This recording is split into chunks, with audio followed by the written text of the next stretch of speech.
नमस्कार दोस्तों, मैं शंकर पटेल आज आपके सामने एक ऐसे मुद्दा को लेकर आया हूं जिसे देखकर आप भी सोच में पड़ जाएंगे। और आज की जो मुद्दाएं हैं वो किसी पॉलिटिकल मुद्दाएं नहीं हैं, किसी पार्टी से जुड़ी मुद्दाएं नहीं हैं। आज की जो मुद्दाएं हैं वो किसी विभाग से जुड़ी हुई है, किसी डिपार्टमेंट से जुड़ी हुई है। और हमारे सरकारी डिपार्टमेंट का क्या हालात है वो हालात आज मैं आपको बताने का कोशिश कर रहा हूँ और समझाने की कोशिश कर रहा हूँ। और अगर आपको मेरी वीडियो अगर समझ में आए तो उन नेताओं तो जरूर पहुँचाइएगा। देखिए, एक जो कारनामा है ये बिजली विभाग के द्वारा किया गया एक कारनामा है। और इस कारनामा को पूरी बिहार की जनता जाने। ये कारनामा ऐसी है कि शायद मुझे लगा ये कारनामा आपको भी जानना चाहिए। कहीं ना कहीं ऐसा ना हो कि ये जो घटनाएं जिन लोगों के साथ हुई हैं वो घटनाएं कहीं आपके साथ ना हो जाए। आज जो मैं घटनाओं को लेकर जो मैं आज बोलने जा रहा हूँ वो घटना बिहार के पटना के दानापुर के रूपसपुर की घटना है। और ये रूपसपुर की जो घटना है ये मीटर से संबंधित घटना है। इसको समझना होगा कि किस तरह सरकारी अधिकारी आपस में मिलकर सीओ के साथ मिलकर किस तरह आम जनता को परेशान करते हैं, किस तरह आम जनता के संपत्ति को, इलीगल संपत्ति को लीगल बनाने में मदद करते हैं। इस चीज को आपको समझना होगा। ये घटना रूपसपुर की है। जैसा कि आप देख सकते हैं आपके बगल में ये मीटर है और ये देखिए नाम। समस्या ये है कि ये मीटर जिस नाम पे इशू किया गया ये मीटर उन्हीं का है, लेकिन जिस खाता नंबर और जिस खेसरा नंबर पे ये लॉगिन किया गया, जिस खाता नंबर खेसरा नंबर पे इस मीटर को लगाने के लिए जो रसीद दिया गया वो रसीद ही गलत था। और जिस खाता खेसरा का जिक्र इसमें किया गया है उस खाता नंबर पे हकीकत है कि वो खेसरा का कोई जमीन ही नहीं है। तो सोचने की बात है, जब बिजली बिल की कनेक्शन ली जाती है तो बजाते जमीन की रसीद सब कुछ लिया जाता है। तो वो जो दिखाया गया आपको 288 नंबर खाता और खेसरा जो दिखाया जा रहा है, सच्चाई है कि उस खाता में उस खेसरे नाम की कोई जमीन है ही नहीं। तो आखिर ये इलीगल मीटर उस जगह पर लगा कैसे? ये देखिए, आपके मीटर का मैं फोटो दिखा रहा हूं। ये मीटर दरअसल ये जानबूझकर वहां के लोकल अधिकारी, बिजली विभाग के जेई या सीओ बोलिए, जो भी बोलिए, इन सब लोगों की संलिप्त कहते हैं ना, जिसका नतीजा है कि सीओ के द्वारा गलत रसीद बना दिया जाता है। उस रसीद पे नया मीटर बन जाता है और नया मीटर लॉन्च भी हो जाता है। और उस मीटर को जहां लगना चाहिए वो मीटर वहां ना लग के उस जगह से 400 मीटर दूर किसी घर पे जाके टंगा हुआ है। अब मुद्दे की बात यह है कि वो मीटर जिस जमीन के नाम पर इशू किया गया, क्या वो मीटर के बारे में, उस मीटर के बारे में उस जमीन वाले को पता है? आपने उस मीटर को जारी किया, आप देख सकते हैं पिछले लगातार महीने से बिल जीरो आ रहे हैं। तो आखिर ये जो बिल जीरो आ रहे हैं, ये मीटर चार्ज जुट रहा है, तो ये जो बिल जो मीटर का है वो कौन देगा? क्या वो विभाग, जो विभाग के अधिकारी लगाए, वो विभाग के अधिकारी इस मीटर का बिल चुकाएंगे? कभी नहीं चुकाएंगे। तो सवाल है, ये बिल कौन देगा? तो सिंपल सी बात है, ये मीटर जिस खाता के नाम पर ये इशू हुआ है, आज ना कल अगर उस खाता के जो मालिक होंगे अपने मीटर के लिए जब कनेक्शन देने जाएंगे तो कहीं ना कहीं उनके नाम पर एक ऑलरेडी एक मीटर दिखाएगा और उस मीटर में इतने अमाउंट का फाइन होगा। वो फाइन हो सकता है 10 रुपया भी हो, 20 रुपया हो, 20,000 हो, 2 लाख हो, ये कोई नहीं जानता है। और ये आप भी जानते हैं कि हमारे बिजली विभाग का जो फाइन का जो सिलसिला है वो किस तरह का है। तो सोचने की बात यह है कि जिस जमीन पर जिस मकान जो जमीन के मालिक थे उसने जब मीटर लगाया ही नहीं तो फिर ये मीटर कहां से आ गया?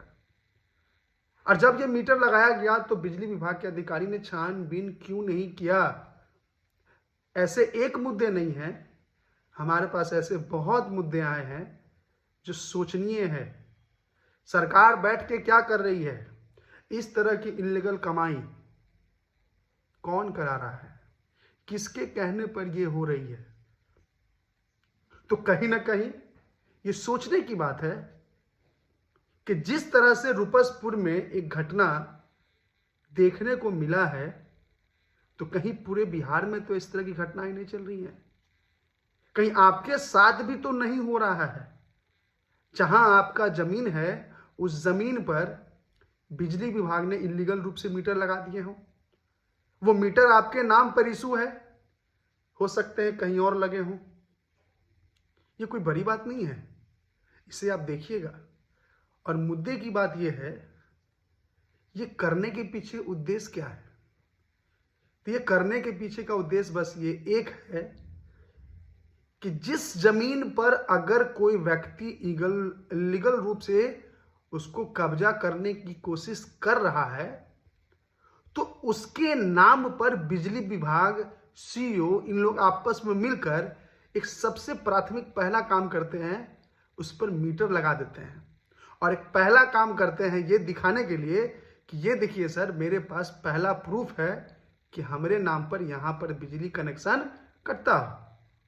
वो बात की बात है, वो जमीन विवादित हो, वो जमीन गुतिया की हो, किसकी हो, लेकिन ये लोग इस तरह मिलकर एक दस्तावेज देने का काम करते हैं। और आपको भी पता है, अगर आपके पास मीटर की अगर बिल की रसीद है तो हमारे यहाँ आप कुछ भी कर सकते हैं, उस ज़मीन पर आप कुछ भी ले सकते हैं, एग्रीमेंट बना सकते हैं, काम कर सकते हैं, अपना लोन ले सकते हैं, कोई आपसे पूछने नहीं जाएगा। और जब बात सीईओ ही मिल जाएंगे, बिजली विभाग के अधिकारी मिल जाएंगे, सब मिले हुए हैं, तब तो भाई कोई भी डॉक्यूमेंट्स बिहार में बनना आम बात हो गया है। तो मुद्दे की बात यह है, किसके कहने पर यह अधिकारी इस तरह का काम कर रहे हैं? और मैं जिसका मीटर का मैं लगाया हूं ना, उन्होंने मुझे बताया, मुझे समझ नहीं आया, मैंने इसके जांच पड़ताल की तब मुझे समझ में आया कि यहां तो बहुत बड़ा संयंत्र अंदर अंदर रचा जा रहा है अधिकारियों के द्वारा। किस तरह से इल्लीगल कमाई हो सके, लोगों को परेशान किया जा सके, मुद्दे में फंसाया जा सके। अब सोचिए, वो मीटर पिछले दिसंबर 2023 से लगा हुआ है, 2023 से मीटर लगा है, अभी तक उस पर कोई बिल जमा नहीं हो रहा है। वो मीटर आखिर लगा हुआ कैसे है वहां पर, कोई पूछने वाला नहीं है। तो कहीं ना कहीं उस मीटर पे जो फाइन होगा वो फाइन कौन भरेगा? अगर जिनका जमीन है, अगर वो 2 साल 4 साल के बाद उनको पता चलेगा तो वो तो कहने जाएंगे कि भाई मुझे मीटर दीजिए, मुझे अपने ज़मीन पर लगाना है। बिजली विभाग क्या कहेगी कि आप पे तो ऑलरेडी मीटर लगा हुआ है, पहले इस फाइन को भरिए तब आपको हम नया मीटर देंगे। या कनेक्शन कटाना है, उस मीटर को ख़त्म करना है तो कुछ नीचे से दे दीजिए, मीटर ख़त्म कर देंगे। तो कहीं ना कहीं बिजली विभाग के द्वारा इस तरह की जो काम की जा रही है बहुत ही शर्मनाक है। और ये सोचने वाली बात है, क्या ये पूरे बिहार में ये चीज चल रहा है? जब शहर पटना में इस तरह की घटनाएं हो सकती हैं तो ये तो सोचने वाली बात है। गांव घर में अगर इस तरह की घटनाएं घट रही होंगी तो किन्हीं को तो कुछ पता भी नहीं होगा। तो मेरा आपसे हाथ जोड़ के निवेदन है, कृपया आप भी एक बार सर्च कर लें, पता कर लें कि कहीं आपका ज़मीन अगर खाली दूर जगह किसी भी कोने में पड़ा हुआ है तो उस पर इस तरह के अधिकारी कहीं कुछ गड़बड़ तो नहीं कर दिए हैं, और कर दिए हैं तो उस पर टेंशन और अलर्ट मोड में आ जाइए। कहीं ना कहीं ये लोग 1 रुपया छोड़ने वाले नहीं हैं, सारा रुपया आपसे लेके ही मानेंगे। तो इस वीडियो को बनाने का उद्देश्य क्या था? इस वीडियो को बनाने का उद्देश्य ये था कि जब हमारी आशा पार्टी की सरकार आएगी तो इस तरह के जितने भी काम हो रहे हैं, जितने भी इल्लीगल काम हो रहे हैं, हम लोग उसको बंद कराने का काम करेंगे। इस तरह के काम में जो भी अधिकारी लिप्त होंगे उनको बख्शा नहीं जाएगा, क्योंकि चंद अधिकारियों की वजह से पूरा डिपार्टमेंट बदनाम हो रहा है। तो इस तरह के अधिकारियों पर सख्त कार्रवाई की जाए बिजली विभाग के द्वारा, और अगर नहीं होता है तो ये हमारे लिए बहुत ही शर्म की बात है। घटनाएं हैं, और आज प्रीपेड मीटर का ज़माना है। लाइन भले आपका कट जाएगा लेकिन डेली का जो फाइन है उसमें जुड़ता चला जाएगा। अगर आपके नाम पे मीटर इशू, अगर आप उस मीटर को बंद नहीं कराते हैं तो सोचिए कितना फाइन होगा जो आपको भरना होगा। और ये लोग इल्लीगल मीटर ठोक देते हैं। जगह अगर यहाँ का है तो ये लोग मीटर लगाते हैं 400 मीटर दूर। पता नहीं कि ये करने का पीछे उद्देश्य क्या है, ये लोग ऐसा कर क्यों रहे हैं। लेकिन एक चीज़ तो साफ झलकता है कि ये बिजली विभाग की बहुत बड़ी लापरवाही है कि बिना कागज पत्र और दस्तावेज के मिलाए हुए इस तरह के मीटर इशू कर दिए जाते हैं दूसरे की ज़मीन पर, दूसरे के नाम से।